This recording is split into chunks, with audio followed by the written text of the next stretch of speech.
Mi nombre es Beatriz Soler. Tengo 38 años.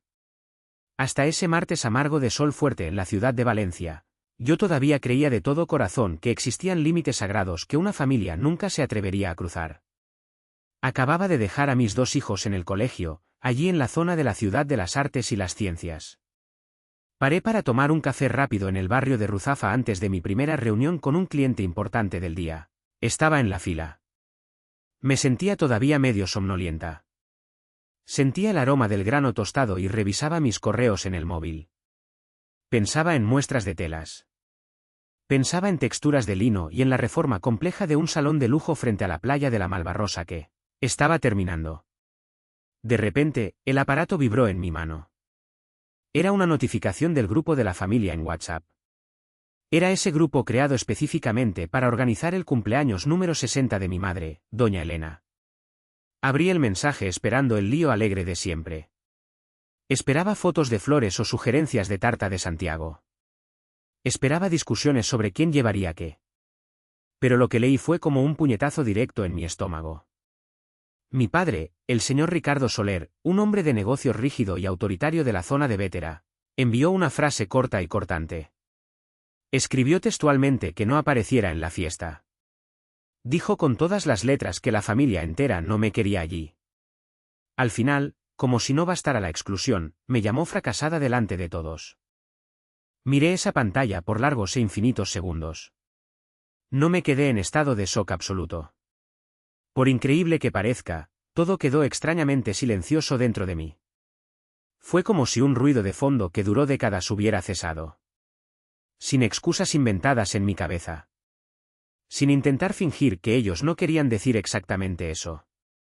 Ellos estaban simplemente materializando en palabras crudas lo que ya hacían con actos silenciosos desde hacía muchos años. Sonreí con una amargura profunda que me quemaba la garganta. Escribí apenas una frase corta en respuesta. Le pregunté si realmente había elegido el estatus y el dinero en lugar de a su propia hija. Después de eso, sin derramar una sola lágrima delante de los extraños en la cafetería, lo cancelé absolutamente todo. El salón reservado en un restaurante sofisticado junto a la Albufera. Los preparativos de la fiesta que yo misma coordiné. El pago anticipado del catering que hice sola. Lo pagué de mi propio bolsillo semanas atrás. Aquella cena de lujo con vistas al lago que ellos pensaban que ocurriría mágicamente. Incluso sin mi presencia física. En el grupo, el silencio duró poco. Alguien empezó a reír con emojis de burla. Mi hermana mayor, Adriana, reaccionó como si mi actitud fuera un chiste de mal gusto. Dijo que era un ataque de nervios infantil. Más comentarios malintencionados surgieron de un primo lejano. Fue suficiente para que yo entendiera de una vez por todas. No era un momento de rabia pasajera de mi padre. Aquella era la verdadera cara de ellos. La máscara se caía al suelo. Ellos siempre fueron así cuando pensaban que yo me quedaría callada. Pensaban que yo bajaría la cabeza y aguantaría todo por la unión familiar. Pero ellos no se dieron cuenta de algo fundamental. No solo me expulsaron de una fiesta de cumpleaños. Me dieron exactamente lo que yo necesitaba para dejar de defenderlos ante mí misma. Me regalaron mi libertad. Antes de contar lo que pasó después y por qué su risa terminó más rápido que una tormenta de verano en el Mediterráneo, decime desde dónde estáis escuchando esta historia. ¿Qué hora es ahora mismo donde vivís? Cuando volví a mi coche, aparqué en una calle con árboles y no lloré. No llamé a ninguna amiga para desahogarme. Me quedé sentada. Sujeté el volante con tanta fuerza que los nudillos se me pusieron blancos. Miraba por el parabrisas a la gente entrando y saliendo de esa cafetería moderna. El mundo parecía seguir exactamente igual. Pero mi suelo había desaparecido por completo. La verdad desnuda es que ese mensaje no vino de la nada. No fue un rayo en un cielo azul. Mi padre siempre trató mi trabajo como un pasatiempo tonto. Decía que era algo para distraerme mientras no buscaba un empleo de verdad. Tengo una pequeña empresa de diseño de interiores y homestaging aquí en Valencia. No es algo pomposo o gigante como las inmobiliarias de mi padre.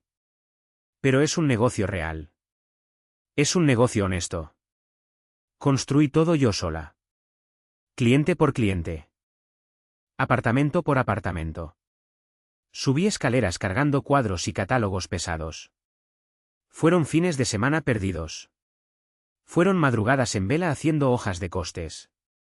Me despertaba temprano con el ruido de las obras. Hice todo eso mientras criaba a 2 hijos pequeños. Intentaba mantener mi matrimonio con Manuel y mi casa en orden. Mi padre nunca llamaba a eso empresa delante de sus amigos del club de golf. Cuando estábamos a solas, era solo mi trabajito de decorar pisos. Mi hermana Adriana trabajaba con inmuebles de alto standing en Valencia. Ella era la favorita oficial de la casa. Ella vendía exactamente el estilo de vida que mis padres admiraban por pura vanidad. Zapatos de marca carísimos. Anuncios perfectos en revistas de lujo. Sonrisas ensayadas en eventos llenos de champán. Ella sabía exactamente cómo hablarle a mi padre para inflar su ego. Ella estaba de acuerdo con él de una forma estratégica. No parecía debilidad. Parecía complicidad. Mi hermana pequeña, Lucía, era más fácil de querer pero muy difícil de confiar. Ella huía tanto de cualquier pelea que era capaz de quedarse callada. Miraba al techo mientras me destruían delante de ella durante la comida del domingo. Después me mandaba un mensaje escondido por privado. Me decía que lo sentía mucho. Decía que no estaba de acuerdo con aquello. Pero nunca abría la boca para defenderme en público. Mi madre, doña Elena, siempre intentaba posar como la pacifista de la familia. Pero la verdad es que ella solo protegía a quien causaba el dolor. Nunca protegía a la víctima. Me decía que no me tomara las cosas como algo personal. Decía que papá era así. Un hombre de otra generación.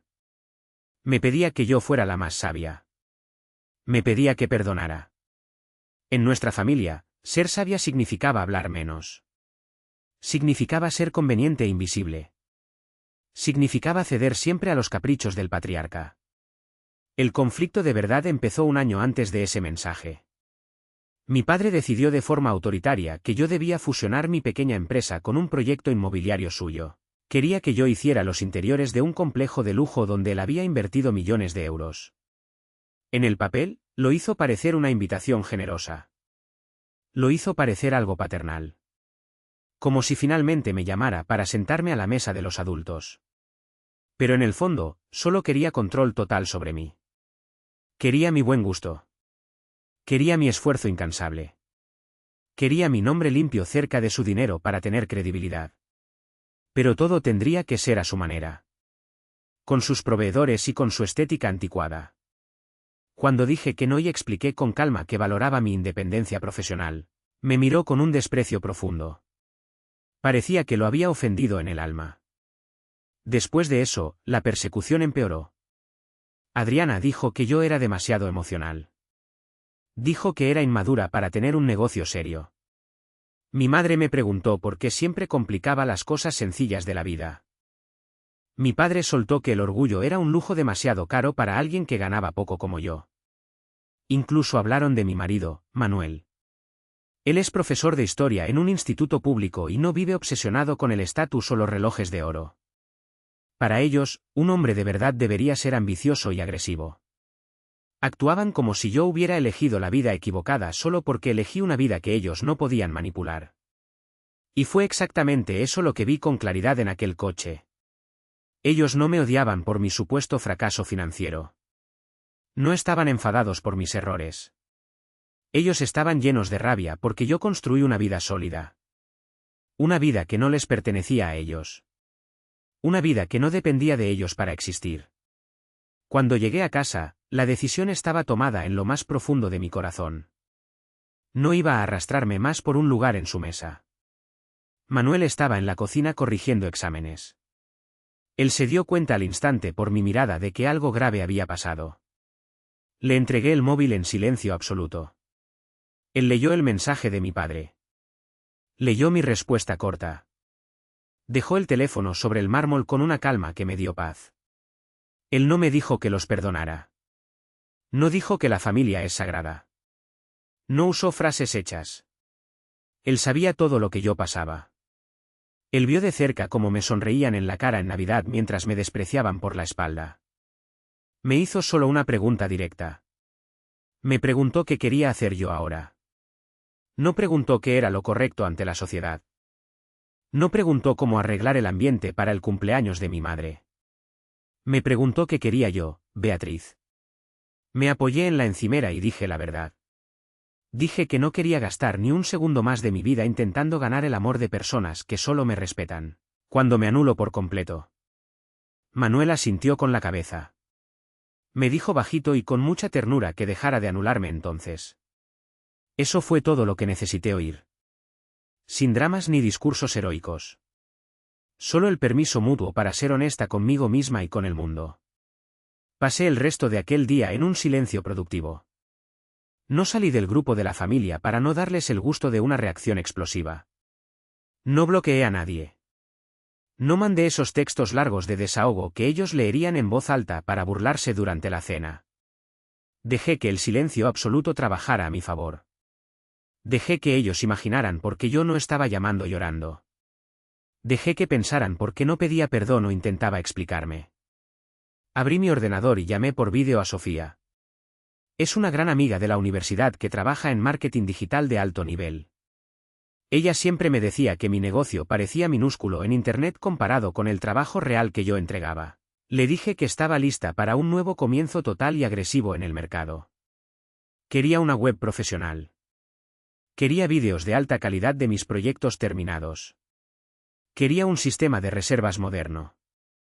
Al final de la charla, ella ya estaba emocionada. Ya tenía un fotógrafo de arquitectura en mente y un plan de acción trazado. Por primera vez en ese día amargo, sentí algo vibrar más allá del dolor. Sentí que finalmente caminaba hacia adelante. Caminaba sin el peso de esas anclas familiares. Por la noche llamé a mi primo David. Él se había alejado de la familia Soler hacía años. Fue después de un negocio que salió mal por pura envidia interna. Nadie movió un dedo para ayudarlo en aquel entonces. Él vivía ahora en la zona de Denia, cerca del mar. Tenía algunas casas preciosas de alquiler vacacional. Me atendió con una voz acogedora. Me dijo una frase que nunca olvidaré. Me dijo que finalmente había despertado del trance. Solté una risa corta y aliviada. Le conté con detalle lo que pasó. Él me reveló que una de sus casas iba a quedar libre en exactamente 2 meses. Tenía 4 habitaciones amplias. Estaba en una calle silenciosa cerca de buenos colegios para los niños. Me dio un consejo de oro. Me avisó que no hiciera nada a medias. Me dijo que me fuera de verdad. Sin dejar cabos sueltos. Me quedé en el salón oscuro de aquel piso en Valencia. Miré la vida que Manuel y yo construimos con tanto cariño. Había juguetes esparcidos por la alfombra. Dibujos de colores pegados en la nevera. Mis carpetas de trabajo pesadas estaban en la mesa.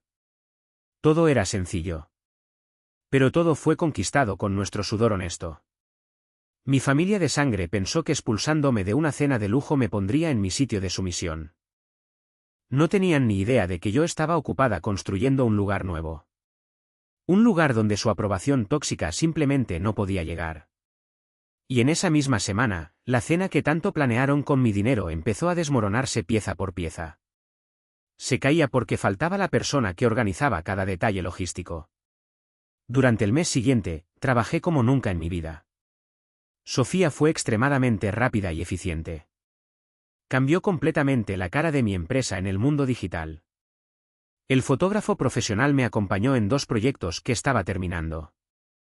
Registró el antes y el después de una forma que parecía magia. En solo 3 semanas, los pedidos de presupuesto de nuevos clientes se duplicaron.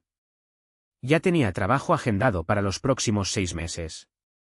Nuevos clientes de alto nivel me encontraban por redes sociales de forma orgánica. Una cliente específica me mandó un mensaje que me tocó profundamente. Dijo que me eligió entre varias decoradoras famosas porque mi trabajo parecía acogedor y real. Dijo que no era frío ni ostentoso como el de otros. Me quedé pensando en esa palabra todo el día. Acogedor. Significaba todo para mí en ese momento de transición.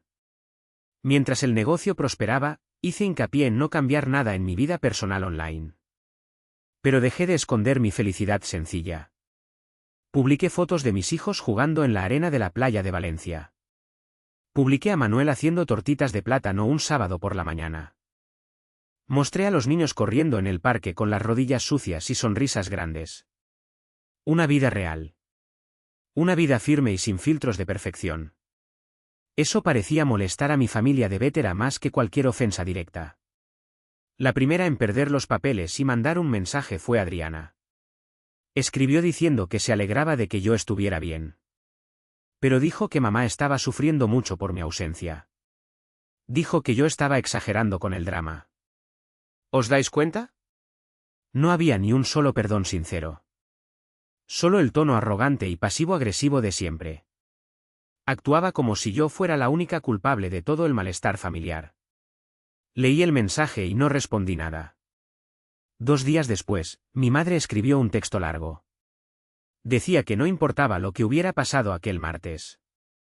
Decía que ella seguía siendo mi madre y merecía consideración. Miré aquellas palabras y vi el centro del problema. En nuestra familia Soler, ser madre se usaba como una excusa eterna. Se usaba para causar heridas profundas y nunca tener que pedir perdón de verdad. Tampoco respondí. El día del cumpleaños número 60 de doña Elena finalmente pasó. No supe nada en tiempo real. Pero las noticias en familia siempre corren como la pólvora aunque intentes aislarte. Una semana después, Lucía me llamó casi llorando. Quería hablar. Confesó que la cena de cumpleaños fue un desastre completo.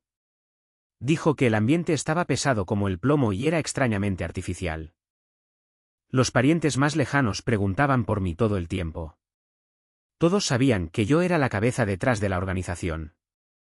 De repente descubrieron en mitad de la noche que el salón reservado junto a la albufera había sido cancelado. Fue cancelado por falta de pago del resto de la reserva. Yo no completé el valor tras la ofensa de mi padre. Alguien preguntó quién había elegido el menú maravilloso que mi madre tanto elogió las semanas anteriores. La verdad inevitable apareció en medio de la mesa. Yo lo había hecho todo. Yo lo había planeado cada detalle. Yo había pagado la señal inicial de todo. Yo quería darle a ella una fiesta inolvidable por puro amor. Y después de que mi padre me humillara públicamente, simplemente retiré mi energía y mi dinero de la mesa. Lucía contó que mi madre intentó fingir que todo estaba bien. Pero su sonrisa desapareció antes del postre. Mi padre se quedó callado y enfadado el resto de la noche. Adriana se peleó con los camareros por cualquier tontería sin sentido. Fue una noche de puro fingimiento. Nadie allí estaba genuinamente feliz. Expulsaron a la única persona que realmente se preocupaba por ellos más allá de las apariencias. Leí el mensaje de Lucía 2 veces y guardé el móvil en el cajón. Durante muchos años fue fácil para ellos culparme de todo. Era fácil porque yo era quien mantenía los lazos apretados. Yo era quien cedía y arreglaba los estragos. Cuando dejé de hacerlo, la ilusión de la familia perfecta se derrumbó como un castillo de naipes. Lucía pidió desesperadamente verme. Acepté la invitación 3 días después en una cafetería tranquila frente al mar. Lejos de todo. Lucía parecía agotada emocionalmente. Intentó abrazarme con fuerza pero desistió ante mi postura firme. Se sentó. Me quedé esperando a que ella empezara a hablar. Yo no iba a dar el primer paso para ayudar a nadie a explicarse. Ella dio un suspiro largo y dijo que yo tenía razón en todo. No respondí. Me reveló que mi padre actuó totalmente solo con aquel mensaje de WhatsApp. Nadie se sentó en una reunión para decidir que yo no debía ir. Él simplemente decidió en su arrogancia de patriarca que si yo no obedecía sus planes de negocio, no era bienvenida en su mesa.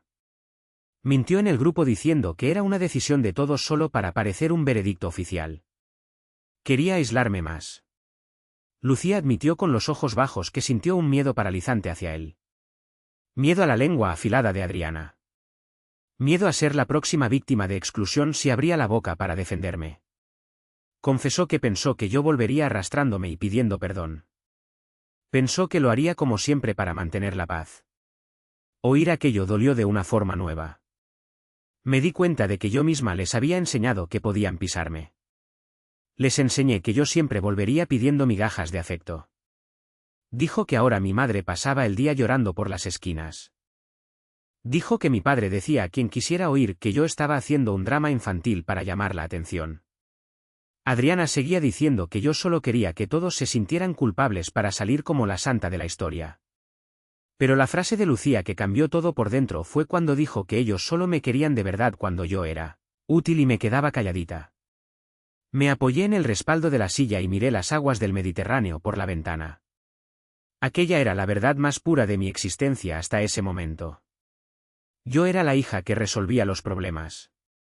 La que aceptaba los golpes silenciosos y hacía que la fachada de la familia pareciera bonita.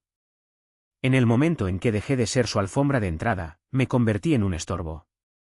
Me convertí en un problema que había que eliminar. Lucía lloró de verdad esta vez. Pidió perdón 1000 veces por haber sido cobarde y haberse quedado callada mientras nuestro padre me atacaba. Creí en su sinceridad en ese momento. Pero algo fundamental ya había cambiado de forma irreversible dentro de mí. Entendí que yo nunca fui el problema de esa familia. Yo era en realidad la única pieza que impedía que todo aquello se derrumbara bajo el peso de su propia podredumbre. Salí de aquella cafetería sintiéndome ligera. No tenía ni un gramo de culpa en los hombros. No pensé más en cómo salvar aquella relación rota.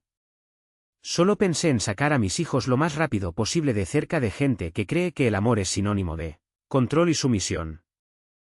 Esa misma noche Manuel me vio en el garaje con una caja de cartón grande en la mano.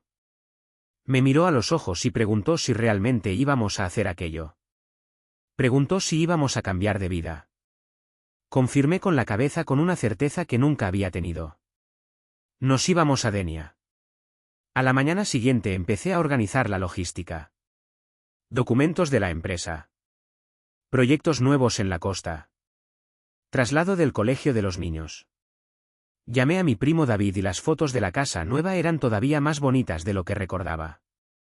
Paredes blancas que reflejaban la luz. Ventanas enormes que daban al mar y un jardín grande con césped de verdad para que los niños corrieran. No era una fuga desesperada. Era el inicio de una vida nueva y auténtica. Lo resolvimos todo en silencio absoluto. Sin avisar. Manuel iba a terminar el curso dando clases a distancia o pediría la baja si fuera necesario. Nuestra paz valía más que el sueldo estable. Yo iba a terminar mis últimos compromisos en Valencia y empezaría de nuevo mi negocio de decoración en la costa. Allí el mercado de casas de vacaciones estaba explotando. Cada decisión que tomábamos parecía la pieza correcta de un puzzle que finalmente tenía sentido. Publiqué una foto de 3 cajas de mudanza apiladas en mi Instagram con una frase sencilla. Un nuevo capítulo empieza ahora. Adriana llamó 10 veces seguidas pero no cogí ninguna llamada. Mi madre escribió diciendo que oyó rumores horribles de que me iba a mudar y que estaba desesperada. Mi padre, fiel a su estilo, mandó un mensaje directo diciendo que estaba yendo demasiado lejos con este teatrito. Dijo que me arrepentiría amargamente cuando necesitara dinero. Ni una palabra sobre los nietos que no vería más con frecuencia.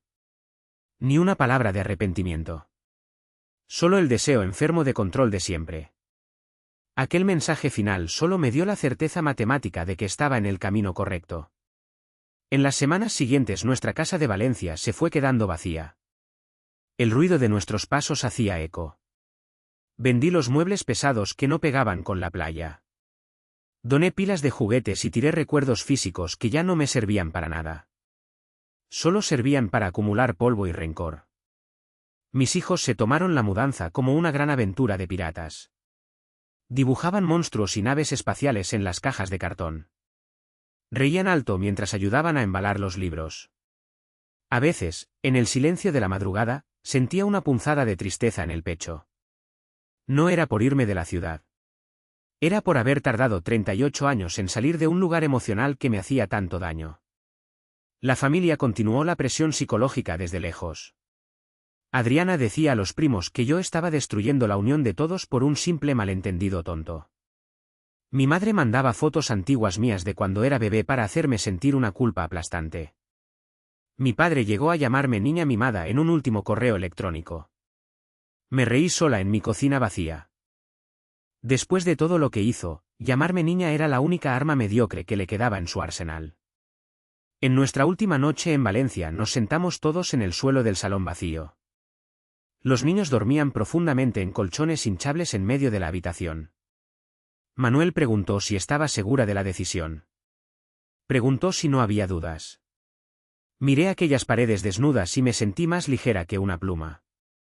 Le dije con toda la convicción que no me iba por rabia. La rabia se pasa. Me iba porque finalmente entendí el precio altísimo que pagaba por estar cerca de ellos. Salimos de madrugada cuando el cielo todavía estaba oscuro. Manuel llevó el coche con los niños y el perro. Yo fui justo detrás en el camión de mudanza que llevaba nuestros sueños. Antes de subir a la cabina hice una foto del salón completamente vacío con la primera luz de la mañana, entrando por la ventana. Escribí en el post que a veces irse es la única forma de finalmente crecer y florecer. Dejé las llaves en el buzón del edificio y partí hacia la autopista del Mediterráneo sin mirar atrás ni una sola vez por el retrovisor. 6 meses viviendo en Denia cambiaron absolutamente todo en mi forma de ver el mundo. En Valencia me despertaba todos los días con un peso invisible en el pecho. Tenía una ansiedad latente.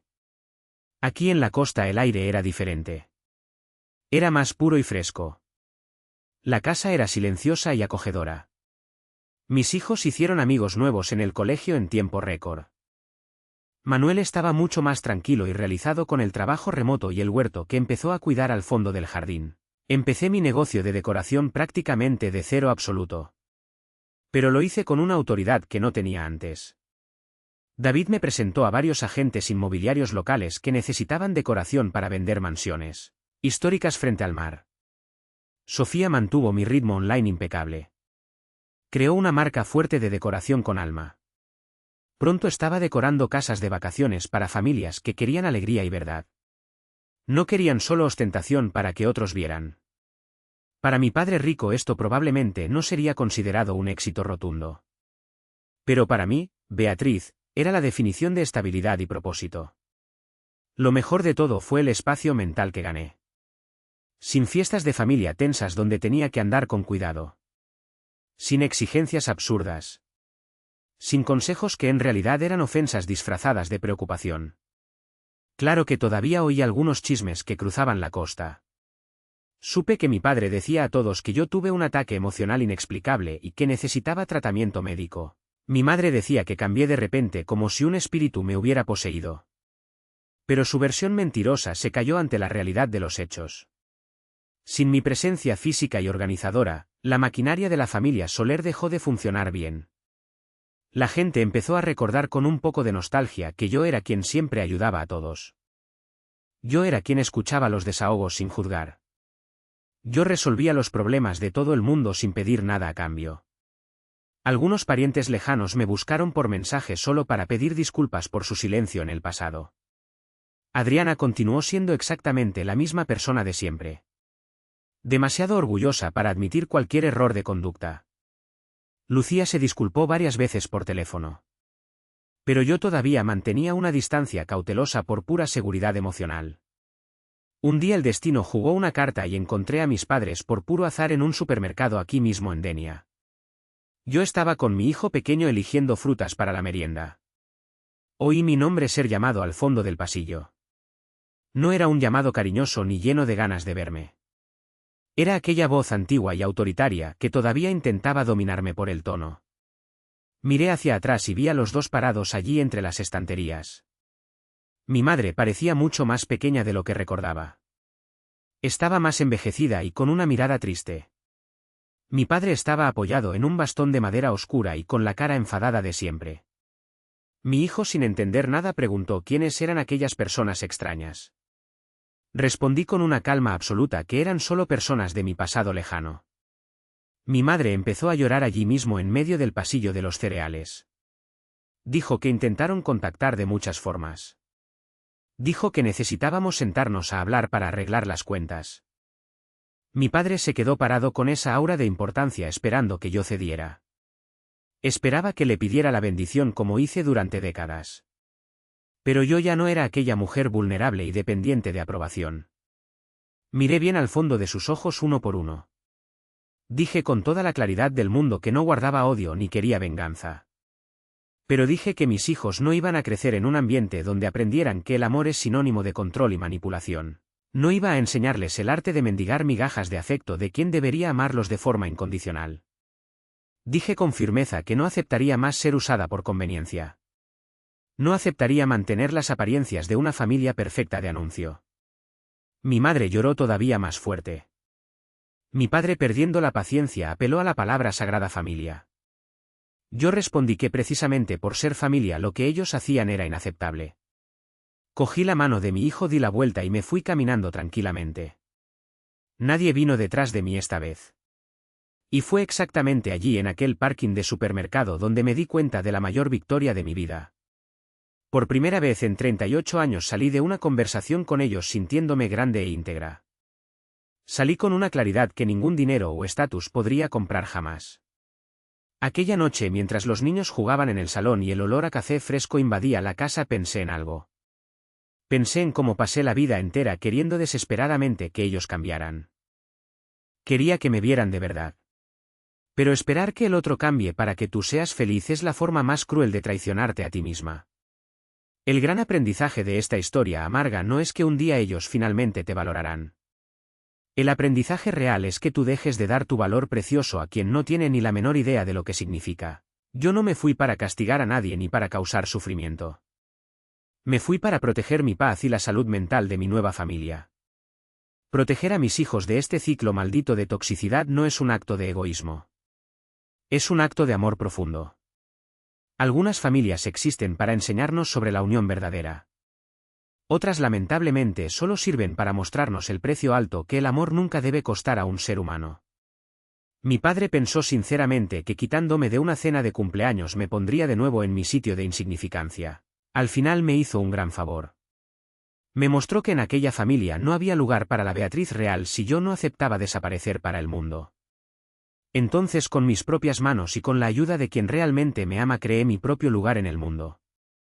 Lo hice basándome en mi verdad más profunda y no en un deseo infantil de venganza. En el canal de Revinga Necrol nuestro equipo se dedica a crear historias ficticias profundas y envolventes que no solo capturan la atención sino que también llevan significados de vida fundamentales para nuestro crecimiento personal. Cada trama es pensada y creada con un propósito educativo e inspirador para compartir con el gran público reflexiones y experiencias reales en las que es muy fácil reconocerse. Esta historia sirve como un recordatorio poderoso de que el autorrespeto y el establecimiento de límites saludables son la base innegociable de cualquier relación humana. Nos enseña de forma práctica que el amor verdadero no debe nunca exigir humillación ni la pérdida de nuestra propia personalidad y esencia vital. Al recorrer este camino de descubrimiento, cada uno de nosotros puede y debe reflexionar sobre la importancia vital de elegir siempre a favor de la propia tranquilidad y la dignidad personal.